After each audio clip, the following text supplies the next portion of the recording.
I went down to Indianapolis back in February for a town hall, season ticket member town hall meeting. There's 500 season ticket members and bring a guest, so it's 1,000 people in attendance. And the town hall event included Peter King from SI was hosting it and emceeing it, and so the general manager was there, and they were just introducing Frank Reich as the new head coach, his assistant coaches, and they had President Andrew Luck was on FaceTime and all that good stuff. And then there was a cocktail hour afterwards.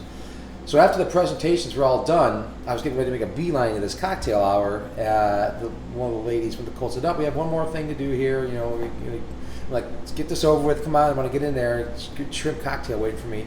I said they were giving away this free VIP trip to the NFL draft in Dallas. I'm like, okay. And she's kind of holding like this Publishers Clearinghouse board, you know, that turned backwards. And she's like, "Your name is Jim Blastick," and flipped it over, and you're going to Dallas. And I just couldn't believe it. You know, I just couldn't believe it. It was pretty awesome. I'm a huge draft nerd. I love it, and you know, I recited that you know, the phrases in my head, you know, with these blank pick in the NFL draft, because I watch the commissioner do it all the time, and I know there's a flow to how he says it, and there's pauses at certain parts, and I tried to sort of replicate that. But yeah, I got up there, and I just was like, wow, you know, I'm an accountant for a living, so I don't get opportunities to do stuff like this.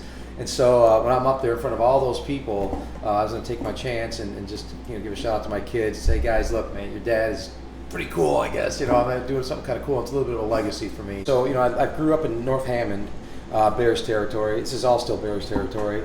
And 1975, 1976, I watching football, and I saw the Colts on TV. There's this guy wearing number 7. And I just like, wow, I love those uniforms, you know, and I'm going to be the Colts. So we play football in the backyard, and I'm going to be the Colts, you know. And you know, there was no direct TV, there was no internet back then. So, you know, any chance of seeing the Colts was hoping Howard Cosell had a 10-second highlight on Monday Night Football. And so, you know, I'd have all the Colts pencils, and I'd get Colts pajamas and stuff for Christmas out of the Sears catalogs, and kind of just stayed with it. Wasn't able to watch them. And then in 1984, they moved to Indianapolis.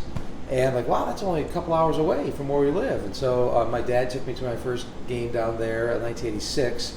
And then in 1988, I got season tickets on my own. I was 19 years old, and I've had them ever since.